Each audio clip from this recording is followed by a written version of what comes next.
Bloomberg Audio Studios. Podcasts, radio, news.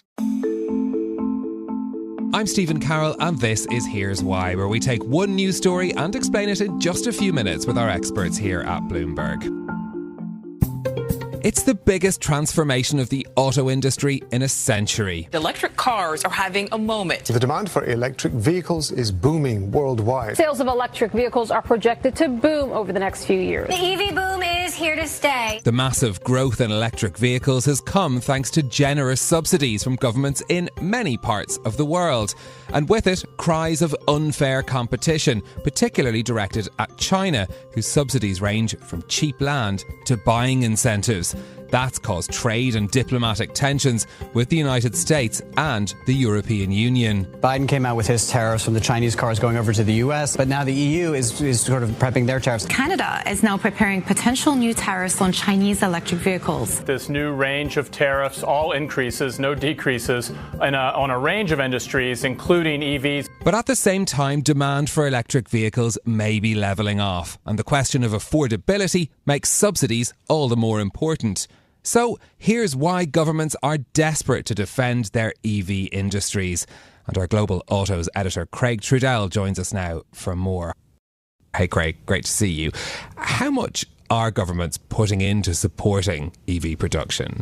Yeah, the numbers, if you look globally, are staggering. But just to pick out one number in particular, and this comes recently from the Center for Strategic and International Studies, they estimated last month that China's EV sector received at least $231 billion in government subsidies and aid from 2009 through the end of last year. And that was about 18.8% of total sales in that span. So we're talking about a serious amount of money. And the other thing I think that really stuck out for me from that report was just how sustained that is, right? We're talking about from 2009 to last year, so quite a bit of time that has passed. And that helps you understand that when you read these figures, whether it's the Biden administration and all the money they're pumping into this through the IRA, whether you look at the European Union and individual countries, how much they're pumping in, the reason they're doing so is because they are on the back foot as a result of the significant amount of money and sustained support that China has put into this sector. So is this about protectionism then, we think about the sums of money involved, or is it a push towards the green transition that's motivating governments to put this amount of money involved? I think it's both. And when you look back over many years, this is an industry that governments have been willing to protect, right? And for good reason. I mean, the auto industry accounts for about 7% of total employment in the EU. Some 2.4 million Europeans are directly involved in manufacturing of cars and vans and trucks. The industry is something like 3 to 3.5% of US GDP. So, if you are assuming that in order for this industry to continue, it needs to go greener and it needs to electrify, and this is the way forward, then you absolutely need to protect companies that are trying to make that long and costly transition. China didn't become so big overnight. It took quite a bit of money and a long period of sort of patience. And I do think that we're going to see some real sort of questions being raised as to, are we throwing good money after bad? On the other, side of that, you have to say this is an industry with so many jobs to protect that if the state doesn't step in, then a lot of people are going to be out of work. What about the free market argument, though? Wouldn't it be just easier if we let the cheaper cars subsidised by China come into the market, bring down costs, more people will spend, stimulate the market? I think there are totally valid arguments for at least being more open than we've seen some governments. And so you've seen the Biden administration recently announced that they're going to take tariffs on Chinese EVs north of 100%. That's really, really substantial. And I do think it's a case where when we talk about election politics, even in spite of that, when he levels attacks against this, former President Donald Trump still uses this rhetoric of this idea that Biden wants to have all of Americans driving EVs.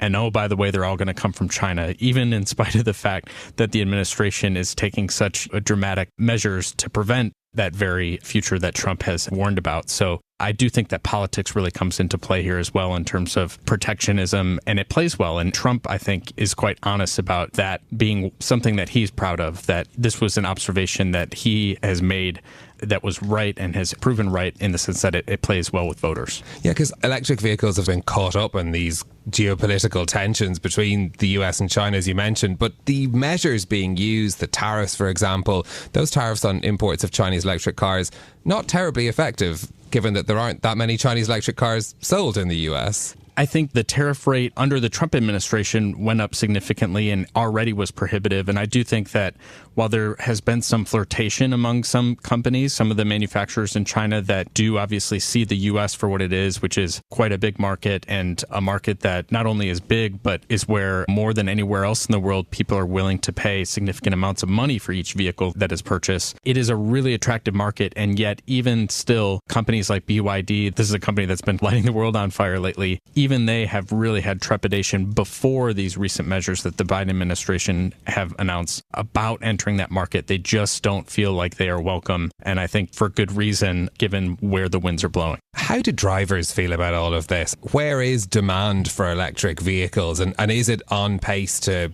replace in a big way the traditional combustion engine? I think we really got very excited over the last few years about the momentum that was seen in electric vehicles. And for the most part, even with this sort of a slowdown that we've seen in the last year or so, it is the case that when people buy EVs, they generally are quite happy with them. And you do talk with people who know this industry well and even just make the transition without necessarily being car buffs. They will tell you faster acceleration. If you don't have to worry about stopping for gas all the time or paying for gas, that's a quite nice perk. How far away is the infrastructure from being able to provide that? That's the rub, right? And also just concerns about even if the infrastructure is there, how often am I going to need it? And I do think that this is the ultimate sort of case of consumers not necessarily making purchases rationally. It very much comes from a sort of psychological aspect of, do I need charging even if I'm only going to need it just a handful of times a year tops? This is generally the case that most trips are, quite short, and electric vehicles are more than capable of handling them. Yeah, and of course, an interesting factor to consider the future of this industry as well. Craig Trudell, our Global Autos editor, thank you very much for joining us with that explanation of the centrality of the EV industry to those trade tensions as well. Thanks to Craig Trudell, our Global Autos editor.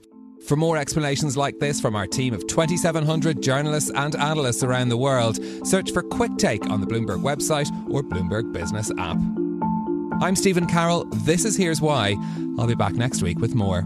Thanks for listening.